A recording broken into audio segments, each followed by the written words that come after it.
Mayong sugbog sa mga nagsunod ning among pagsibiya Martes karon Hunyo 30 tuig 2015. Kini si Jason Doval ug kini ang Sun.Star Pilipinas.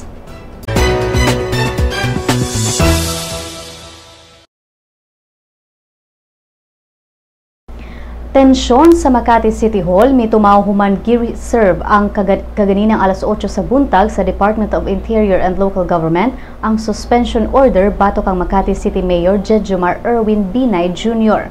Ang suspension order batok ang Binay ug laing 14 ka mga opisyales sa Makati kalabot sa giingong overpriced school building nga mao'y pasangil sa complainant nga si Attorney Renato Bundal. Matud ni Bundal nga daw overpriced ang building og 826 million pesos nga dapat unta 470 million pesos lang ang gasto sa pagtukod sa building.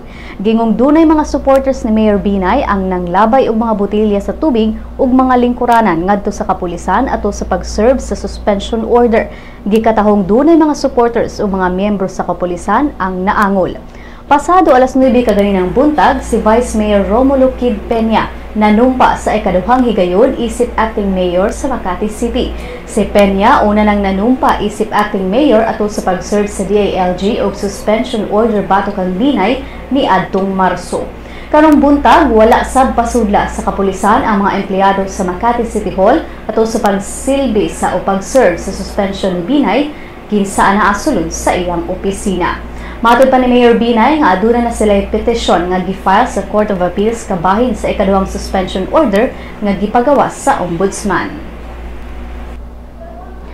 Wala ganahi og nainsulto si President Benigno Aquino III sa pamahayag ni kanhi Gobernador Lito Osmeña din nang hinaot kini nga dili gamiton sa Partido Liberal ang 14.4 billion pesos nga gibayad alang sa proyekto sa Mactan Cebu International Airport. Mahinumduman nga sa usa ka press conference, miasoy si Osmeña nga hinaot dili gamiton sa Partido Liberal ang pondo nga gibayad sa GMR Megawide Cebu Airport Corporation ang alang sa pagpanindot sa tugpahanan. Ang presidente miingon nga dakong insulto ang pag-ingon nga kawatan ang ilang partido ug matud pa niini nga mas maayo nga basahon ni Osmeña ang kontrata sa proyekto. Si DILG Secretary Mar Rojas misulti nga limpyo ang ilang trabaho ug konsensya ug giklaro niini nga dili sila kawatan ug transparent ang proyekto. Matud sa presidente sa GMCAC nga si Louis Ferrer nga sanglit mahuman ang unang hugna sa bagong terminal, moabot na sa 12.5 milyon ka mga pasahero matag tuig ang maserbisyohan sa tugpahanan gikan sa 4.5 milyon ka mga pasahero nga giakomodar niini karon. Ang proyekto sa tugpahanan ang labing unang airport public-private partnership nga gisudlan sa administrasyong Aquino. Ang paghimo sa bagong terminal sa tugpahanan gikatahong mahuman inig 2018 samtang ang pagpanindot sa kasamtangang terminal mahuman inig 2019. 5.6 milyon pesos nga pabuya ihatag ngadto sa usa ka Sibilyan nga nagsilbing informant kalabot sa operasyon sa Armed Forces batok kang Leoncio Pitao alias Commander Parago. Si Pitao napatay sa usa ka engkwentro sa puwersa sa gobyerno ni adtong Domingo. Matud ni Major General Eduardo Anyo, ang hepe sa 10th Infantry Division, nga dako og natabang ang informant sa operasyon. Wala na sab nila gipanganlan ang informant alang sa security reasons. Si Pitao dugay nang gipangita sa otoridad tungod sa kadagang standing arrest warrants bato kaniya tungod sa kasong pagpatay. Lakip ang pagmassacre sa mga miyembro sa religious group nga PKV ni adtong 1987, massacre sa Zavala family ni adtong 1989, pagpatay kang Josefino Estaniel ni adtong 2008, ug sa tulo ka managsuong tulang ni adtong 2009 ug ang pagkidnap ug pagpatay kang Intoy Bakiwin ni adtong 2009. Matud ni Lieutenant General Aurelio Balada nga magpadayon ang ilang operasyon aron masikop ang nahibiling grupo sa mga rebelde sa Davao Region. Philippine Atmospheric, Geophysical and Astronomical Services Administration kun pag-asa nibutyag nga dunay low pressure area ang magdala og pag-uwan sa Kabisayan ug Mindanao. Sa 11 a.m. weather advisory sa ahensya, mato niini nga ang low pressure area nga nasukip sa Intertropical Convergence Zone kon ITCZ nahimutang sa 750 kilometers east sa Eastern Samar. Magdala kini og hinay ngadto sa kasarangan nga pag-ulan ug pagpanugdog sa Palawan, Visayas ug Mindanao. Ang Pag-asa miabiso sa katawhan ilabi na sa Disaster Risk Reduction and Management Councils nga mangandam batok sa posibleng pagbaha ug pagdahili sa yuta. Ang ITCZ nga mimugna sa baga nga panganod nga gikan sa habagatang Asya gikonsidera nga breeding grounds sa LPA. Matod sa Pag-asa, posibleng adunay 3 ngadto sa 5 ka bagyo ang mosulod sa nasod karong Hulyo. Ug gani ang mga balita gikan sa ubang bahin sa nasod.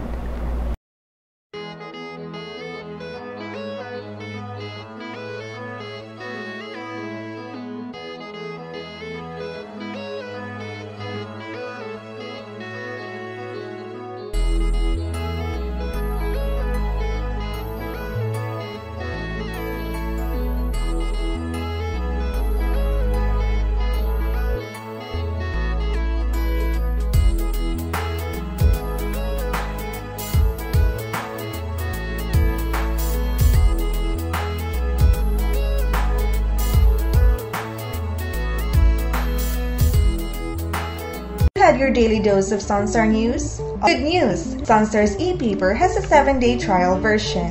You can now check on the recent headlines on your desktops, tablets, or smartphones. From the hottest news to the latest updates on any publication. You may register with the following steps.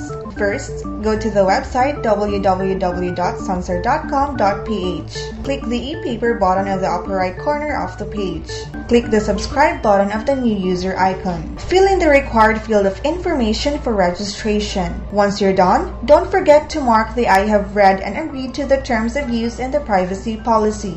Click Next. Step 2 will let you choose your type of subscription. Since you're subscribing for the free version, click on the Sun.Star Cebu free trial. Click Next. The end of the registration will lead you to the page of today's headlines. Enjoy your 7-day free trial subscription. For more information, visit www.sunstar.com.ph. Welcome to the newest member of the Sun.Star family, My Sun.Star, a mobile application that allows you to remove all the online clutter and focus on what you want, what you need. To enjoy our latest edition, you must have an Android device, a mobile phone or tablet. Go to the Google Play Store, type My Sun.Star in the search box. Click on Search. Once brought to the application, click on Install. Wait. When download is complete, click Open. You will be brought to the login page. You may use your Facebook or Google Plus account to register. If you are already logged into your Facebook, registration is automatic. Next, select your interest. Click on at least 3 categories and at least 1 location like Cebu or Davao or any of the cities in the Sun.Star network. When you're done, click on Done. Great selection! If you do not select any category or location, you will automatically be brought to the News Bits section where you can find, in one glance, a list of news of the day that you should know. If you have selected your interest, the News Bits will be the first list, followed by different categories that you chose. This way, you do not see all the other news and articles that will not be relevant to you. What you see is what you want. If you want to add more categories, click on the menu icon on the top left. Choose My Interests. Select again. You will also see in the menu information prepared specifically for the mobile app. These are Lotto, classifieds on jobs and properties, and obituaries. What makes My Sun.Star different from the Sun.Star website and the responsive mobile site is its customization feature. You be the judge of what is news to you. This app will also be available soon on the Apple Store, so those with iPhones and iPads can enjoy My Sun.Star. Thank you! Mga kabisdak! Ani-ana ang atong magazine! Bisdak! Kabisdak ato ani gikan sa bagatan hangtod norte. Isan asa, mapadpad, Bisayang dako, makalupad. Mahitugmaon, mati nahuron, mati nabangon, mapasigar buhon. Bisayang dako, ehemplo sa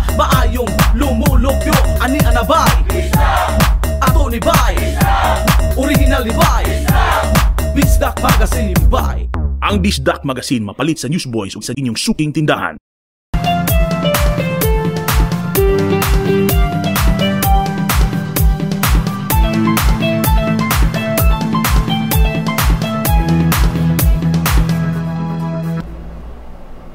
Official wedding video nila ni Toni Gonzaga ug Paul Soriano gipagawas na si Crystal Clemente sa Showbiz Chika. Mag-usa ka buwan human sa ilang pagpakasal, Toni Gonzaga ug Paul Soriano mipagawas na sa ilang official wedding video.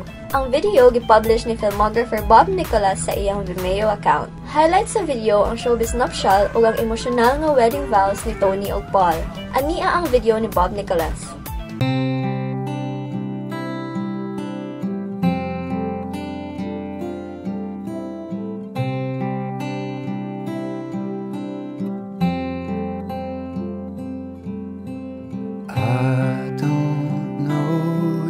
You know my love for film, and even as we speak, I'm actually producing and directing right now. I got my Super 8 guys filming. We got a little movie coming soon. But the reason why I chose to shoot you on Super 8 today is because we're technically celebrating Super 8 years of love. You have fought for your position in my life, and there are times when I would see you get tired, but there was never a time you gave up. It has been a long journey, my love, and now we are When I saw you come down that aisle, you know, as a filmmaker, my imagination just goes wild. And submitting yourself to Him as unto the Lord, showing reverence and honor to Him as the head of this union for the rest of your life. I do!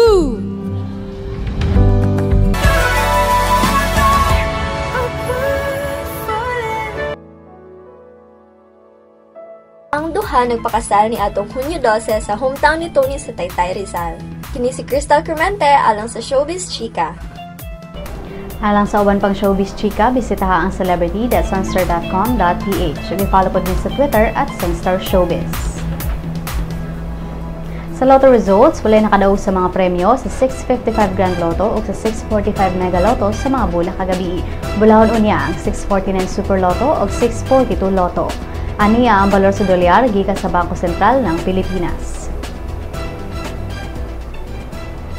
Mosunod ang kapalaran gikan sa Sun.Star Super Balita.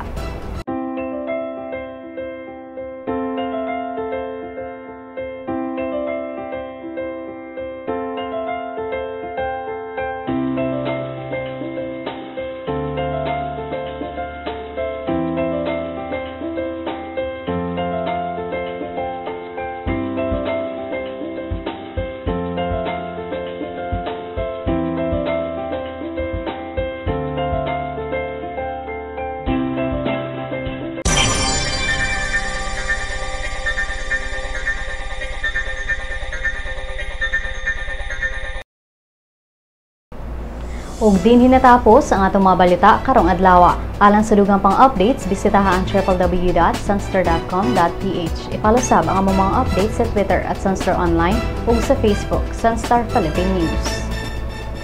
Kini si Jay Sandoval ug kini ang Sun.Star Pilipinas.